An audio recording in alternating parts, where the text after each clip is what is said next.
agenda. Senator Jim Inhofe of Oklahoma back with us on the Scott Hennen Show. How are you, Senator? Scott, it's really good to be back with you. And right now, after all these breakthroughs, it's a lot.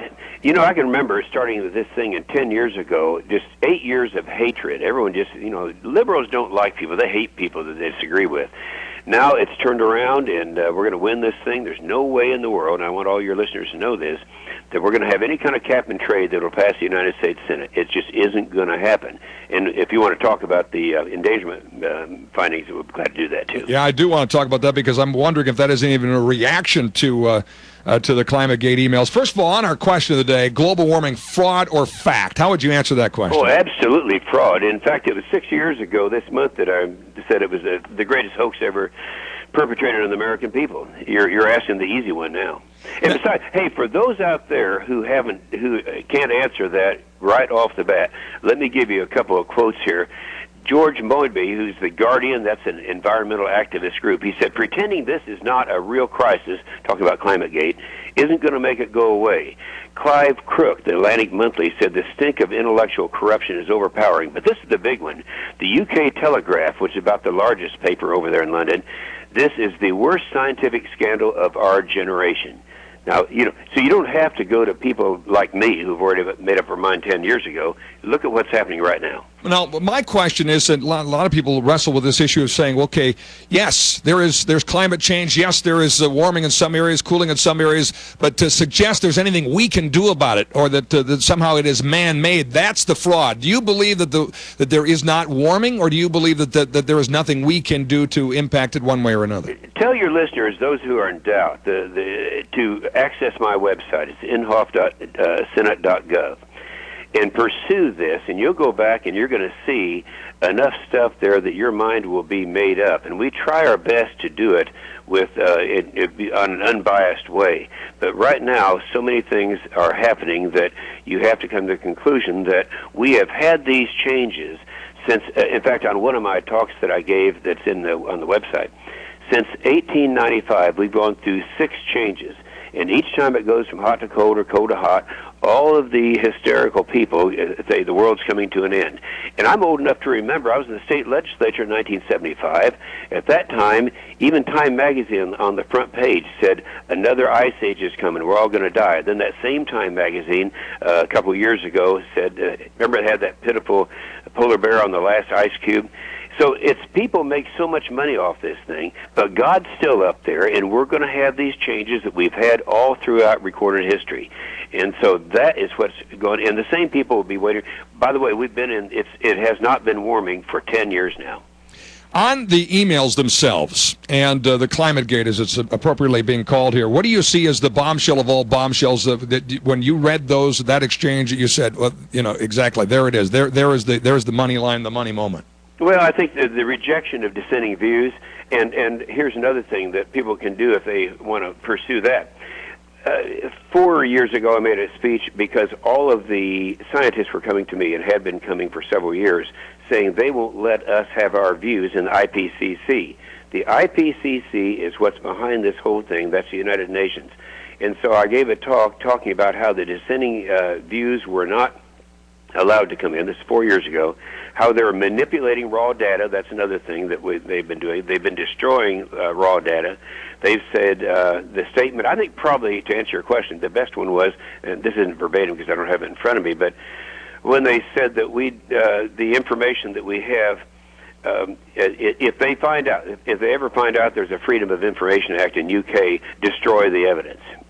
That's pretty revealing. It is. Do you think what is the motivation behind the fraud? Is it the money? Is it, Al Gore's made a lot of money on this game. Is it just the cottage industry of it all? Oh, you think about the billions and billions and billions of dollars. And Mark Morano did a real good thing on radio this morning. He's been with me for a long time, and he gave a segment. He's going to actually join me in Copenhagen. On how they in some of these meetings they've run out of caviar. See, what people don't realize, these annual parties that the UN has, it's paid for. A fourth of that's paid for by American taxpayers.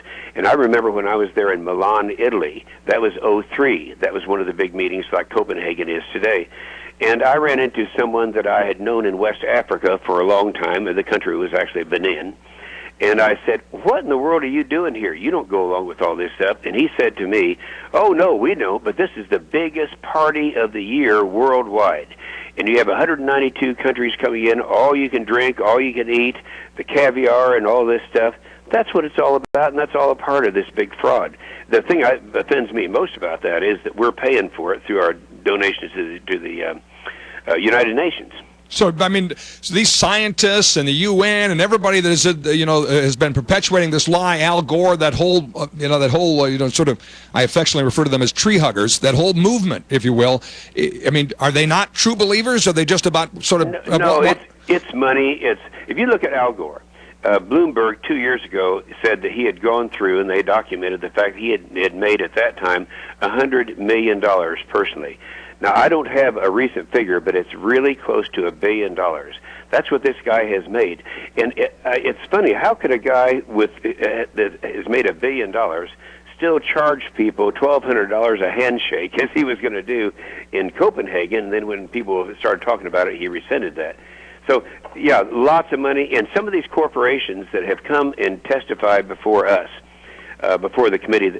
By the way, our listeners should know that when Republicans were a majority, which we will be again, I was the chairman of the Environment Public Works Committee, which is now chaired by Barbara Boxer. Yeah, that's, I mean, Senator Inhofe is the ranking member there, but Barbara Boxer is the one which is why, they're ramming through cap and tax and trying everything. Yeah. Well, let me finish this, because one of the heroes that we had as a witness, it was one of my witnesses, is your Governor Hoeven. He came in, he has an understanding of this issue, he knows the cost of the thing, and you're right. Money is what it's all about. When corporations are out there endorsing this concept, Barbara Boxer had a hearing and had 5 corporate presidents in, so we researched it before the hearing, and I asked each one, I had the exact amount of money that if this bill should pass, and at that time it was the Markey bill, if this bill should pass, your company would make $7.5 billion or whatever it is. Would you deny that? And of course they couldn't do it. So it's where the money, it's a big, big money deal. However, they're going now, as you know, they've lost, and they're going into the endangerment finding, because there's no way in the world that a cap and trade bill will pass the United States Senate. Do you believe the EPA endangerment ruling, saying, hey, this is a threat to you humans, therefore we're going to regulate it, is a result of the emails? Do you think they sped that up to say that okay, we're not, clearly it's not going to go that way, so we got to do this administratively, we got to do it by executive order, I mean, in the executive branch? Yeah, I would say that's the reason, because they had anticipated we'd pass a bill. They would rather us pass a bill. President Obama would much rather have the legislature pass a cap and trade bill, because when 3 or 4 years go by and they see it's been the economic destruction of America, he'd rather point to Congress and say it's their fault, I didn't do it. But with an endangerment finding, that's all the executive branch. That's Obama. And that's what they came out with. And don't think for a minute it's a coincidence that they came out with the endangerment finding on the opening day of Copenhagen. And here's the thing that is, there's so much to talk about here, but I've got to get this one in. When we had Lisa Jackson, that's the administrator who's in Copenhagen right now, the administrator of the EPA, when she was before our committee, and I asked her the question, if you're going to have an endangerment finding, it's before they did it, would that be based on the IPCC, that's United Nations, science? And she said yes. Now, I've got it all in writing. In fact, she wrote me a letter reaffirming that. And then after this thing came out and this was debunked and everyone knows it was cooked science, I asked her the same thing, and she reluctantly, after 3 times avoiding the question, said yes. So they're going to base something that would be a major change for our entire country, if they're successful, an endangerment finding on flawed science, the science that's been exposed of IPCC. Now let me just finish, though, because that's the bad news. The good news is, when they made this finding, it'll be about 2 weeks before it's in the Federal Register. When that happens, there are going to be lawsuits, and the lawsuits will bring the courts in and say, look, they've done an endangerment finding based on science they agree is flawed. And so I think that could knock it out there, and if not, there'll be other lawsuits, and it'll be stalled until we change and become a majority in the United States Senate. I'm going to go lightning round on some topics remaining. So much ground to cover here with you today. What does the EPA ruling mean for coal? A lot of folks say, hey, this is that means they're coming next for coal. Do you believe the coal? Oh, absolutely. The ruling, it would be coal, natural gas, and oil. Well, it's going to go after the stationary sources. You know, they're going to start out with auto. The Clean Air Act, they're talking about the Clean Air Act and using that. Well, that's auto emissions. That's already done legislatively. So the next thing will be stationary sources. That's your refiners. That's the power supply. So they'll go after that. And right now, since 53% of the power of America is running this country, by coal, then the coal is the first target. So yes, coal is the first target of an endangerment finding. What do you expect to happen in Copenhagen, and can we stop it?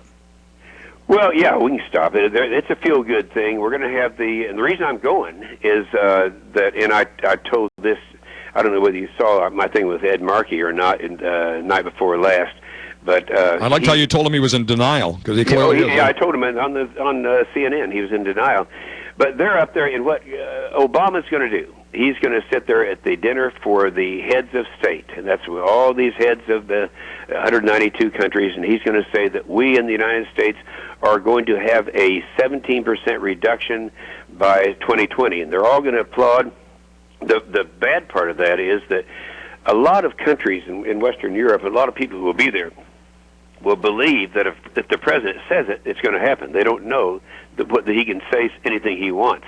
And they don't know that we have a third branch of government, the legislative branch, that has to approve something like that. So even Jim Webb, who's a Democrat senator from Virginia, came out very strongly and said that the president is not speaking for me. He's not going to be able to do it. And wait a minute, to do it, they have to have all 60 Democrats, and there's a Democrat who would vote against it. So it's a fraud, but he's going to do it anyway. So I think they're going to eat their caviar, drink their whiskey and their champagne, and have a good time. The corks will be popping. They'll be celebrating. It's this kind of a inside mentality. Everyone gets together and lies to each other, so they start believing each other. Then it'll be over. But they're already saying that we are going to really approach this in 2010 in Mexico City. That's the next one. We feel like we're drinking from a fire hose of bad decisions being made in Washington, D.C., and just one punch after another to the American public, which is why we have to keep a little light at the end of the tunnel and say, how do we change this? Yes. Obviously, the next election is the first real chance for the American public to change it. You mentioned a star witness of yours, Governor John Hoeven. Do you believe that he'll run for U.S. Senate against Byron Dorgan? If he does, will he win?